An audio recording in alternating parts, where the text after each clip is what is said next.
Nice things make your other things look bad. We're chasing one another, getting lost in another summer, never want. Hello. I am not going to proclaim myself as a minimalist, but I believe in simple living. Check out subreddit Simple Living. I read it every day. I have written a list of different ways in which things have cluttered my mind. First, nothing lasts and everything breaks.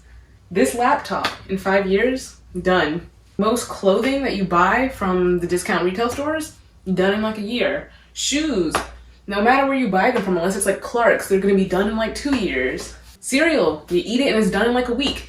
Everything you buy ends up not lasting forever.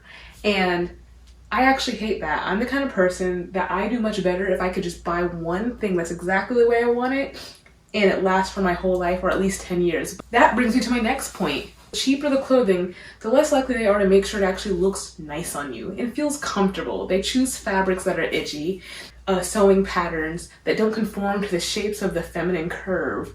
Whenever you buy products that are supposed to make your life easier, like something to cut up your onions for you so you don't cry while doing it, those things aren't usually solving the problem fully. If anything, they might create a new problem, which leads me to my next point. Oh, this is getting kind of heavy.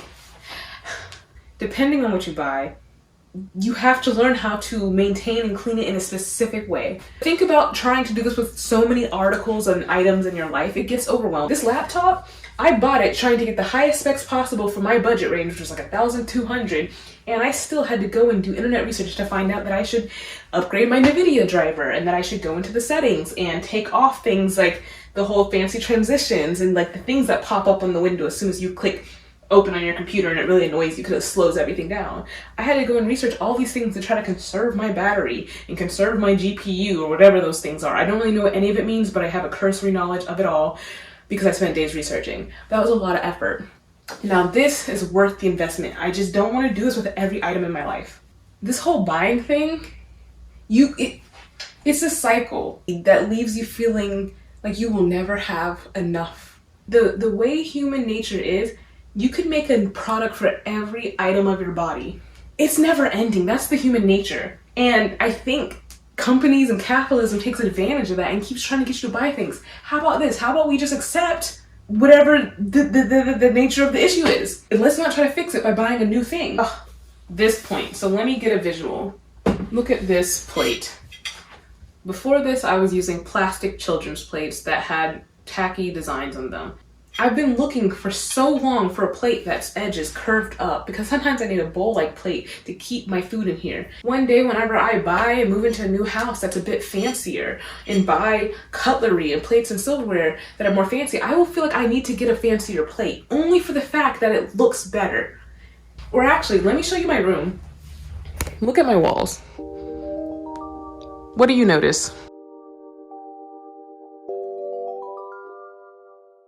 There's nothing there. My initial decision when I came into this place was to decorate the walls. I was obsessed with the way TikTok was showing aesthetics. I didn't grow up with enough money to make all my stuff match super cute outside of the Powerpuff Girls when I was like 10 and 12, and they stayed on my walls till I was like 17. Well, I'm running Townsville, so you wait. No, I'm running Townsville. I'm running Townsville.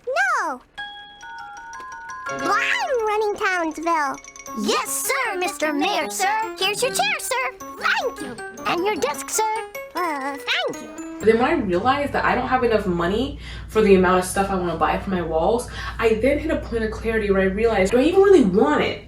I made sure all my necessary items in my room looked pretty and looked aesthetic. So as you can see, my bed, this chair, that. This is pink, this is white, and I have a plant. Pretty simple, and to many very boring. I think my room looks beautiful and pink and it's good enough for now. That brings me on to my last point / observation. I'm very proud of all the burdens I have in my mind. I do not have the burden of having a dream house, dream car, dream college, dream wedding. I have other dreams that burden me. Why does constituting your love have to equal $10,000? Who made that up? More so, why are you listening to it? Get a car that works, either Toyota or a Honda, that's it. And I'd be warm. I couldn't go to bed, 'cause 'cause you were Back like the 1800s, people had families of 12 living in a shack. So like I know that that's not the standard for happiness. I don't need this huge house, and that would take pressure off me to not have a huge earning. The two things I'm about to talk about next are kind of about superficiality. Superficiality.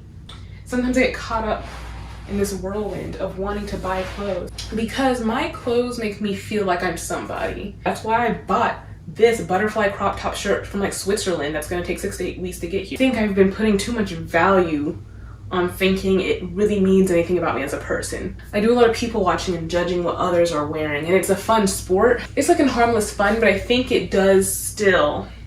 I want to be able to dress a bit bummy and still feel proud of who I am. and I'd be warm. I'm still gonna indulge my human nature, but if I can just lessen it and realize when at least the barren gift of capitalism is trying to turn me into someone I'm not, I think I'll be better off for it. We're chasing one another, getting lost in another summer